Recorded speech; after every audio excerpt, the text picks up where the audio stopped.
Everybody does things sometimes that they know create problems and that get in the way of the good things they're trying to do in their lives.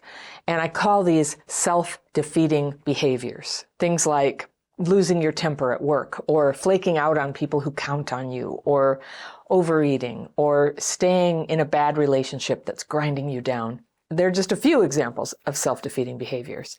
Now, if you never did these things, your life would be better, but the reason you do them anyway is usually because of an emotion. I talk about this in my Healing Childhood PTSD course, how there's a trigger, an outside event, that sets off a very strong emotion, and the emotion unleashes the behavior that you don't want to do. So trigger, emotion, self-defeating behavior. Now, triggers are going to happen. A lot of people try to make triggers go away, but the triggers are caused by, the world. It's other people. It could be a loud noise. It could be that someone criticized you or rejected you or ignored you. It could be that you felt embarrassed about something. Anything could be a trigger, but the trouble is, you can't really control whether triggers happen. They happen. They're outside of you. If you only focus on triggers at the beginning of the sequence that leads to your own self-defeating behaviors down the line, you're just running around spending all your time trying to make other people comply with what you want. So, that's where you get people who are like, don't talk about that around me. Don't ever be late with me. You can't really control other people like this. You can ask. We talk about this. You can ask people, but you can't really make the world stop triggering you. If you have triggers, it's going to happen. If you try to control people, they'll push you away, and then your triggers get worse, right? So it's not a good way to control your own behaviors, is trying to control other people and whether they trigger you. Instead, you'll have a much better time focusing on your emotional response to triggers.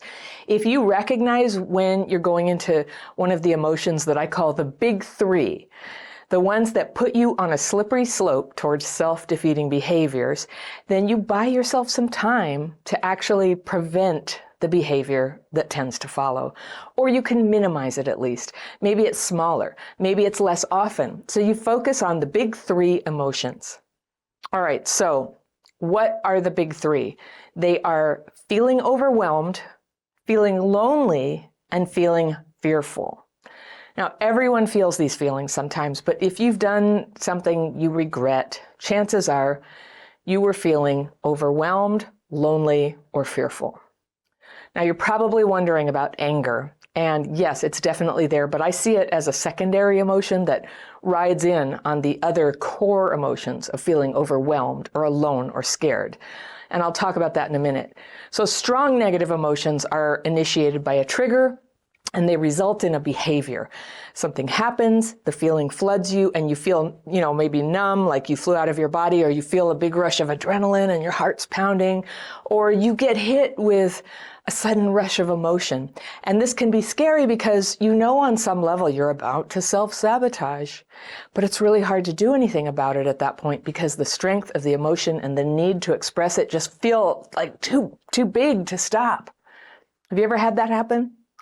There's a trigger and a huge negative emotion wells up, and then you say or do something that hurts your relationships. This is a terrible cycle, very simple really, that allows past trauma to turn into ongoing struggles in your life. Trigger, emotion, behavior, trigger, emotion, behavior. Let's go back to those three troublesome emotions: feeling overwhelmed, feeling alone, and feeling fearful, all right? So everybody has them. In non-traumatized people, the feelings go up and then they gradually come back down. So the feelings can be processed, and if there's some action that needs to be taken, they can take time to figure out what that's going to be. They calm down, then they can take sensible action. All right. But with childhood PTSD, these feelings of fear and loneliness and overwhelm can just go through the roof, and they keep rising. Have you had that happen? And this is part of what's called emotional dysregulation. If you have this, it's not your fault. But the problems it causes are now yours to deal with. So emotional dysregulation can be like drowning, like having the air sucked out of you. And it can lead to those secondary emotional reactions like rage and panic. And it can be hard to bring the emotions back to an acceptable size, a size that doesn't terrify people around you and cause you to get fired, right? That extra strong factor in your emotions is because your nervous system is having a stress response. And with CPTSD, you might call it like a overreactive stress response, a dysregulated response to stress. So if you take a brain scan of someone who's calm and mentally regulated, you'll see lines flowing together in, kind of a parallel fashion from different parts of the brain. But when you're triggered and your brain becomes dysregulated, those lines, they start going in a zaggy pattern. And similarly, the variability of your heart rate, which goes like this, it goes out of sync with your breathing, which normally rises and falls with your heart rate. But they go out of sync. And that's what it feels like when you're panicky, getting discombobulated.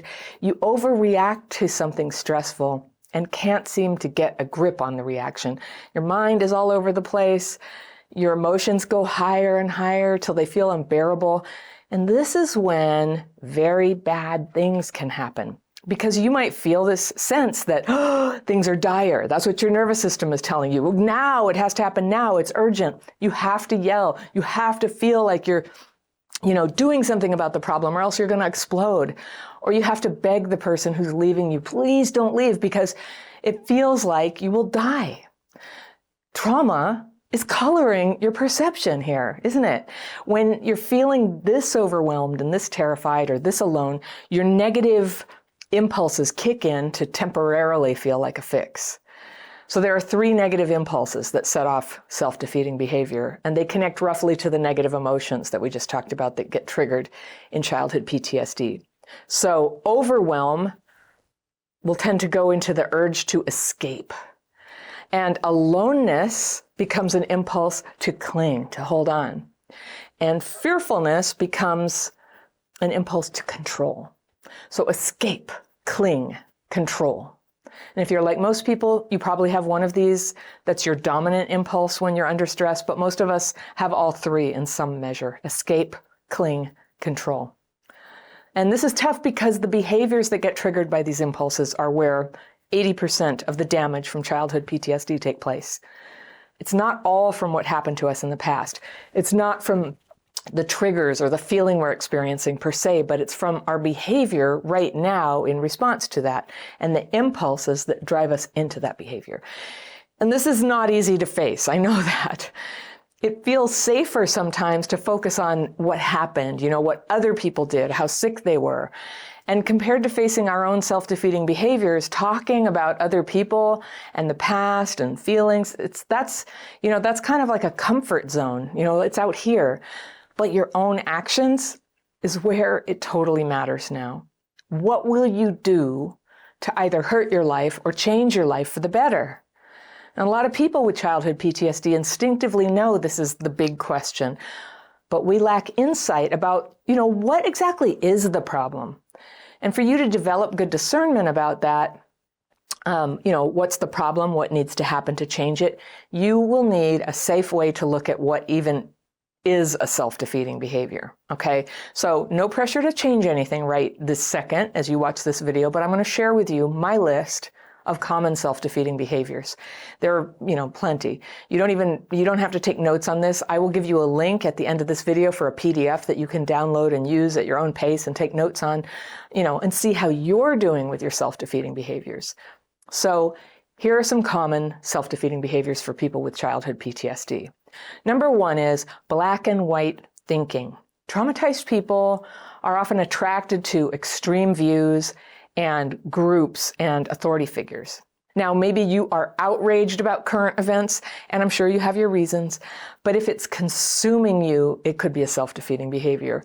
You might be arguing with people about your opinions, and it gets too heated, and it's damaging relationships, it's damaging your reputation. Or you might find yourself tangled up with mentors or friends who dominate you. There's that extreme, out of proportion power dynamic. Maybe you're the dominant person. Maybe you're putting people into hard categories of these people good, those people bad, and you're cutting off contact with people outside the people you consider good. Those would be examples of black and white thinking. Number 2 is neglect of your body. Now, money could be why you have just one pair of beat up sneakers. I've had just one pair of sneakers before, one coat, one pair of sneakers, rainy season, always wet, big holes in them. I didn't have a lot of money at that time. That was money. But you might have also not been taking care of yourself. That's another reason why you might be kind of disheveled in tatters. Maybe you haven't been to the dentist in years. For a lot of people with childhood PTSD, it's a little more than just being poor. You're suppressed or diminished in the clothes you wear. You're suppressed or diminished in your ability to do just basic hygiene or to exercise. Something traumatized people do is avoid doctors and preventive care sometimes.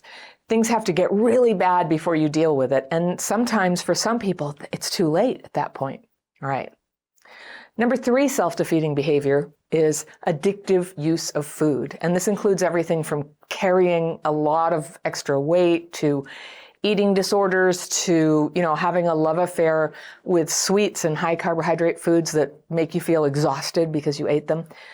These foods can feel really calming for a moment when you're dysregulated, but in the long run, they make you more dysregulated. So if it gets to the point that it's making you sick or brain fogged or exhausted, it's a self-defeating behavior. Okay. Number 4 is the addictive use of media and entertainment. It seems like almost everyone has this problem now, watching too much TV or browsing the internet or playing games so much that you're not getting enough sleep, or you're losing your daily routine or your job or face-to-face connection with people, or it's eating up your funds. That is a self-defeating behavior. Number 5 is dishonesty. And this includes things like exaggerating, hiding important personal truths or preferences, lying, stealing, cheating on your significant other, tax evasion, any kind of illegal activity. All right. Number 6 is work problems. And in that category, I would put staying stuck in a job you hate, not working when you could work and should work, overworking, or having more than your share of conflicts with employers and coworkers, things like suing or getting sued or acting in a way that makes coworkers feel scared of you or humiliated. All right. That's not uncommon with childhood PTSD. Number 7 self-defeating behavior, blame. And this includes having a hard time seeing your own role in problems. It's victim thinking, it's bitterness, it's casually saying things about other people that hurt their reputation, which is slander. It's also called calumny. That's when you say things with the express purpose of harming someone's reputation. It's very wrong. Believing that all your problems are because of, racism or because of sexism or foreigners or one or another political party or economic system. A lot of people who think they are above all of this and have the answers are having a trauma reaction. That's, they're like literally thinking they're above others, up and above. And they're quick to call out other people's shortcomings and declare the solution. We have to do more to make people change the way I think they should be, and that kind of thing, when they often have glaring problems of their own. All right, number 8 is numbing with substances like alcohol or drugs. How much is too much? You are going to have to be the judge of that. But if it's interfering with your energy level, your focus, your relationships, your finances, it's probably too much. Okay. Number 9 is irritability. Maybe you get angry sometimes for no reason, or you get into arguments more than your share. You get road rage. You yell at the TV. I have a relative who once shot a gun at the TV, ruined the TV by shooting it. It was so mad about something. You might see comments online that are so hostile. It's just, it's raging. Or customer service calls. Do you ever get triggered by those where you're getting the runaround or you're even losing your temper at people face to face? In the extreme, this can include like a total rage attack that's like, life-threatening. It can lead to violence. Number 10 is an attraction to troubled partners and friends. People who were abused or neglected as children are often attracted to people. They feel more comfortable with people who were themselves traumatized, including people who have high levels of drama and addictions and conflict and serious legal and financial problems. All right, it's a self-defeating behavior to glom onto that. Number 11 unfulfilling romantic life. Now, maybe you avoid dating anyone at all, even though you haven't made a decision to end that part of your life, or you stay in bad relationships where there's no trust or no love. You may be telling yourself you do this to avoid getting hurt, but it borders into a form of romantic anorexia. Have you heard of that? Social, sexual, emotional, romantic anorexia, an avoidance of those things. That brings me to number 12, which is the abuse of your sexuality. And this can include an overly sexualized appearance or being inappropriately seductive. As a result of your upbringing, you may even have a distorted sense of the messages that you're sending with your behavior and poorly developed boundaries. That is so common. Maybe you have affairs that would badly hurt other people if they knew, or you generally feel humiliated by how you're treated, and you keep seeking out that person anyway, as if you can set it right somehow, if you could make contact or get them to hear you, or you feel ashamed of your own behavior and you can't stop it. That's a self-defeating behavior.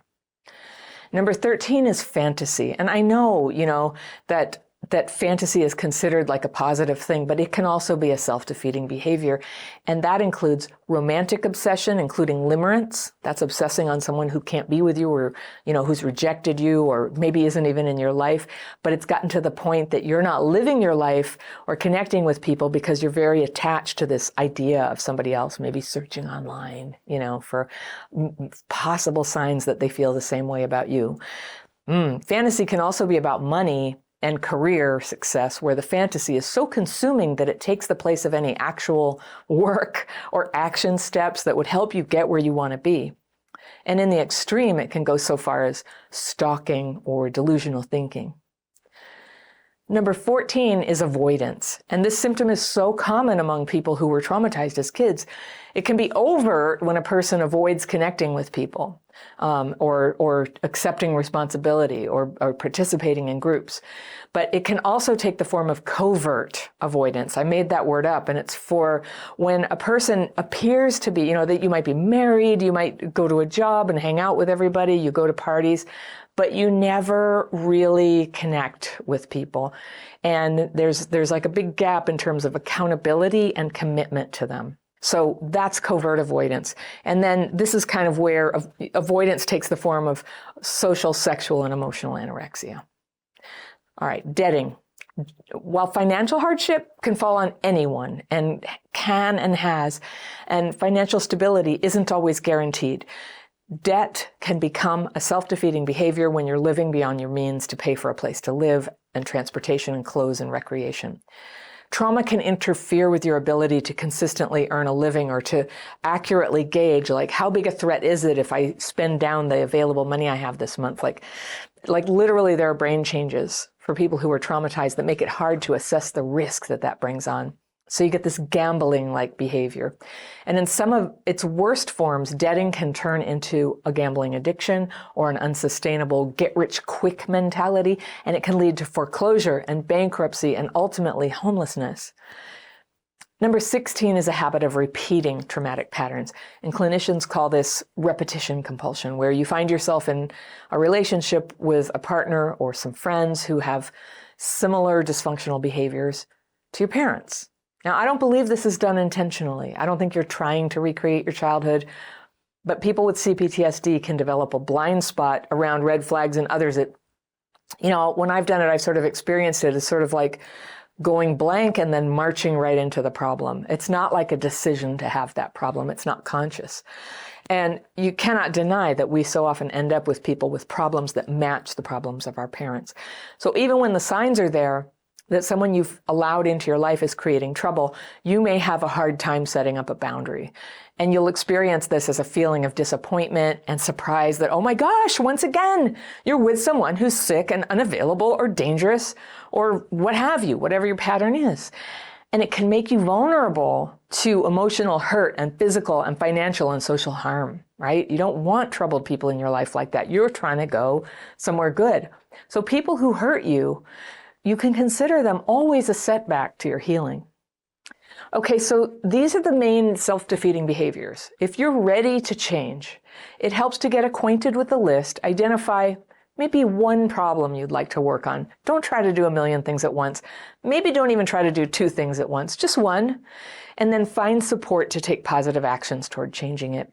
One way you can do that is to learn to calm your triggered emotional reactions that push you toward the behavior you're changing.